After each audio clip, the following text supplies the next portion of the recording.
Welcome back. અમદાવાદમાં ખ્યાતિ multi speciality મેડિકલના director સાથે જે પ્રમાણે ખાસ વાતચીત થઈ છે, ડોક્ટર રાજેન્દ્ર ખાંબોટે સમગ્ર મામલે દાવ કર્યો છે અને હોસ્પિટલમાં દાખલા કરતા સમયે પણ દર્દીને કન્સેન્ટ લેવામાં આવે છે. દાખલ કરાય છે તે વખતે કન્સેન્ટ લેવાય છે અને દર્દી તેમજ દર્દીના સગાને સર્જરી અંગે સમજાવવામાં આવે છે તેવી પણ તેમણે વાત કરી છે. ડોક્ટરો દર્દીને મળીને પ્રક્રિયા સમજાવતા હોય છે તેવો દાવો કરવામાં આવ્યો છે. દર્દીની કન્સેન્ટ અને પરવાનગી પછી જ સર્જરી કરાય છે. ઇસીજી બાદ એન્જિયોગ્રાફી કરાતી હોય છે તેમ ડોક્ટર ખાંબેટે જણાવ્યું છે. જરૂર જણાય તો એન્જિયોપ્લાસ્ટી સર્જરી પણ કરવામાં આવતી હોય છે. અમે દર્દીઓના રિપોર્ટની તમામ ફાઇલ પોલીસને સોંપી છે તેવું પણ જણાવવામાં આવ્યું છે. વીમા હેઠળ સર્જરી કરાવવા દર્દીના રિપોર્ટ કરાવવા પડતા હોય છે અને કેમ્પના આયોજન અંગે ડોક્ટર ખાંબેટે તેમનો ગોળ જવાબ સામે આવ્યો છે. પરંતુ હાલ જે પ્રમાણેનો દાવ કરવામાં આવ્યો છે, કોઈ પણ ગેરરીતિ નથી થઈ તેવો ખાસ દાવ કરાયો છે. એએમસી હેલ્થ ટીમ ખ્યાતિ હોસ્પિટલ ખ્યાતિ મલ્ટી સ્પેશિયાલિટી હોસ્પિટલના મેડિકલ ડાયરેક્ટર ડૉક્ટર રાજેન્દ્ર ખાંબેટે આપની સાથે છે. ડૉક્ટર સાહેબ, જે આખી ઘટના બની છે, સૌથી પહેલાં તો આ ઘટના કેટલી ગંભીર આપ માનો છો અને શું આપ માનો છો કે અહીંયા ક્યાંય પણ કન્સલ્ટ કરવાની જે વાત હતી કે જે કન્સેન્ટ લેવાની વાત હતી ફેમિલી મેમ્બર્સને, ત્યાં ક્યાંક ચૂક થઈ છે?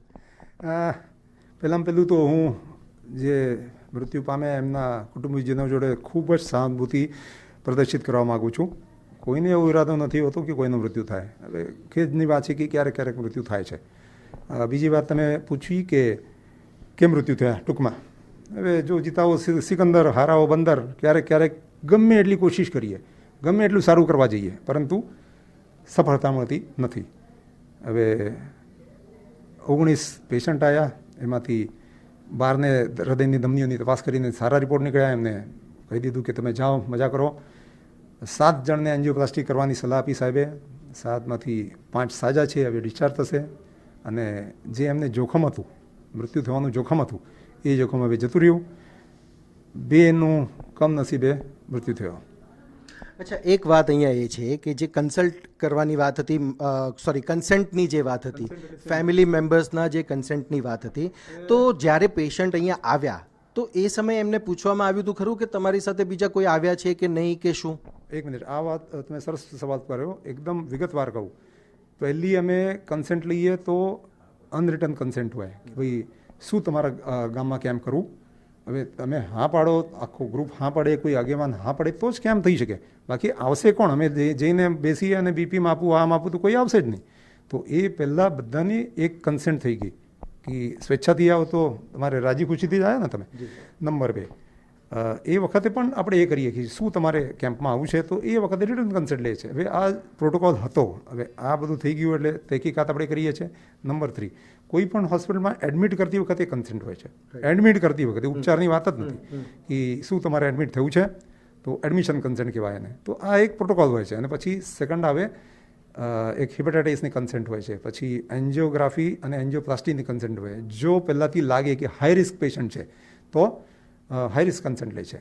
હાઈ રિસ્ક કન્સેન્ટ એટલે ભાઈ ડેથ ઓન ટેબલ થઈ શકે. હા, તો એટલે બધી કન્સેન્ટની પ્રોટોકોલ છે. આમાં કોઈ વિચારતું નથી કે પૂછતું નથી. ઓપોપ દરેક વખતે કન્સેન્ટ. હવે કન્સેન્ટમાં સમજાવવામાં આવું કે દરેક પેશન્ટને બધું સમજાવવામાં આવે. હા, હવે ઇલ્ઝામ કરવા મને કંઈ કહ્યું જ નથી, મને એમને લાયા અને આ લાયા. હવે એના હું કેવી રીતે જવાબ આપું? ડૉક્ટરો રૂબરૂ પેશન્ટને મળે. જો કાકા, જો દાદા, જો બહેન, જો ભાઈ, આવી ધમની હોય છે, 3 ધમનીઓ તમારી બંધ છે, એનાથી વધારે ધમની બંધ હો તો તમારે ઓપરેશન કરવું પડ્યું હોત, પરંતુ અહીંયા એન્જિયોપ્લાસ્ટીથી સાજું થાય તેમ છે આપ કહો અને તમારી પાસે કાર્ડ છે તો પછી પૈસાનો પ્રશ્ન નથી.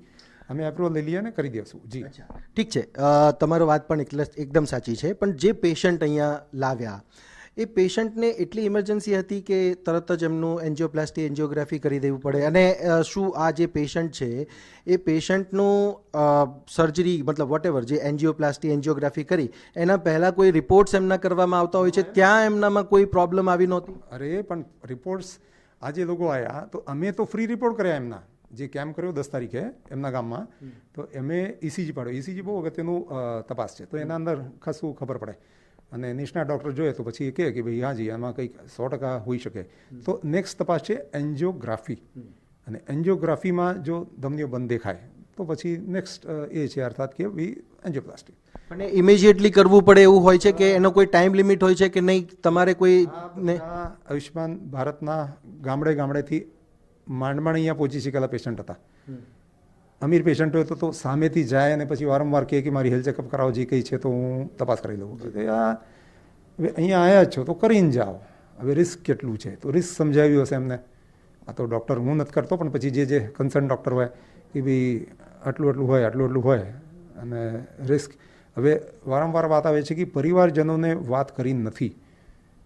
હવે પરિવારજનો પોતે આવ્યા હોત તો પછી 100% વાત કરી હોત પરિવારજનોને. તમારી વાત સાચી છે. હું હજુ પણ ફરીથી એક સવાલ પૂછીશ કે જ્યારે એન્જિયોપ્લાસ્ટી એન્જિયોગ્રાફી કરી એ સમય પહેલાં જે એમના રિપોર્ટ્સ આવ્યા હશે એ રિપોર્ટ નોર્મલ હતા કે ક્યાંક કોમ્પ્લિકેશન્સ નહોતા? એટલે જ તો કરીને. અને આ બધી ફાઇલો પોલીસ લઈ ગઈ છે. અમે તો પોલીસ સાથે પૂરો સહકાર કરી છે. અમારે કંઈ છુપાવી જેવું છે જ નહીં. નંબર 2, આપણે તપાસ કરીએ તો પ્રત્યેક તપાસનો રિપોર્ટ ABPM જે યોજનાને આપવો પડે. ઇવન HDFC એર્ગો સમજો કે મારો ઇન્સ્યોરન્સ છે અને હું કહું કે મારે એન્જિયોગ્રાફી પ્લાસ્ટી કરાવી છે, તો હોસ્પિટલને મને એડમિટ કરીને એમને બધો એપ્રુવલ લેવી પડે. ABPM જે હોય કે HDFC એર્ગો હોય કે કોઈ પણ ઇન્સ્યોરન્સ કંપની હોય કે ESIC હોય કે બધું શું કહેવાય વેસ્ટર્ન રેલવે, જે પોતે પૈસા આપે છે તો એમનું એપ્રુવલ લેવું પડે. એપ્રુવલની જે પ્રોસેસ એપ્રુવલ જે છે તો એના અંદર નિષ્ણાતો જોવે છે કે ખરેખર કરવા જેવું છે કે નહીં. એ કહે છે. અચ્છા, જે એપ્રુવલની પ્રોસેસ છે એ એપ્રુવલ કેટલા ટાઈમમાં મળી જાય છે? આ જે એન્જિયોગ્રાફી એન્જિયોપ્લાસ્ટી છે, જો આપણે ઇમરજન્સીનો પ્રશ્ન પૂછ્યો હતો, ઇમરજન્સી હોય તો તરત એપ્રુવલ મળી જાય. ના, એપ્રુવલ નથી મળતું, સોરી, પણ એક કંઈક નંબર હોય છે એ નીકાળીને આપણે તત્કાલ એન્જિયોગ્રાફી એન્જિયોપ્લાસ્ટી કરીને પછી એપ્રુવલ માટે માગણી કરવી. આ તો હોસ્પિટલ માટે ટોટલી સાહસ હોય છે. જો એપ્રુવલ ના આવે તો હોસ્પિટલના માથે બધો ખર્ચ આવે. એવું પણ અમે કરીએ છીએ ક્યારેક એકદમ. હવે આ પેશન્ટ આવ્યા હતા કે ઇમરજન્સી કેટલી હતી, આ પ્રશ્નનો જવાબ હવે એવા લોકો હોય કે હમણાં આવ્યા છીએ તો કરાવી દઈએ, કરવું તો જરૂરી છે, અને ના પછી કરશું, અને પછી કદી થાય નહીં. એટલે એ લોકોએ એવો નિર્ણય કર્યો હશે કે આવ્યા છીએ તો કરાવી લઈએ. મતલબ ઇમરજન્સી હતી ને આપણે કરી. હા, એટલે પણ જો આ તો તોળાતી તલવાર છે. પેલી વાર્તા છે ને એ વાળથી લટકતી તલવાર હતી, ક્યારે વાળ તૂટશે ત્યારે તલવાર રાજાના માથે પડશે. એ સમવટ એવું છે કે બંધ ધમનીઓ. હવે હું એમાં નિષ્ણાત છું નહીં, પહેલાં વારંવાર કહું છું, હું એડમિનિસ્ટ્રેશનમાં છું, પરંતુ ક્યારેકોને આપણે ઘણા દાખલા સાંભળીએ છીએ કે અચાનક પેલું થયું અને અચાનક એમનું મૃત્યુ થઈ ગયો, એવું સાંભળીએ છીએ આપણે. હવે એક છેલ્લો સવાલ, એ એમના ઉપર પડી અને એ ગયા. એટલે છેલ્લો સવાલ કે જે કેમ્પ તમે કર્યો એના માટે લોકલ જે મેડિકલ એટલે જે હેલ્થ ઓફિસર હોય છે એમની પરવાનગી લેવી પડે છે? હા, આઈ થિંક ડેમોક્રેટિક કન્ટ્રી છે. આપણે લોકોને જે એન્ડ યુઝર્સ છે તો એમને પૂછ્યું કે આપણે કરવું છે કેમ, હા પડી એટલે આપણે ગયા તો કેમ કર્યો. હવે એમાં ગવર્મેન્ટનું એવું કંઈ સુપરવિઝન નથી હોતું કે અને ગવર્મેન્ટની પરમિશનની જરૂર નથી. આ તો ટોટલી વોલન્ટરી વસ્તુ છે ને એમ. તો ડૉક્ટર રાજેન્દ્ર ખાંબેટે જેમનું કહેવું છે કે જે પણ સારવાર કે જે પણ ટ્રીટમેન્ટ અહીંયા આપવામાં આવી છે એમાં હોસ્પિટલ તરફથી બેદરકારી નથી.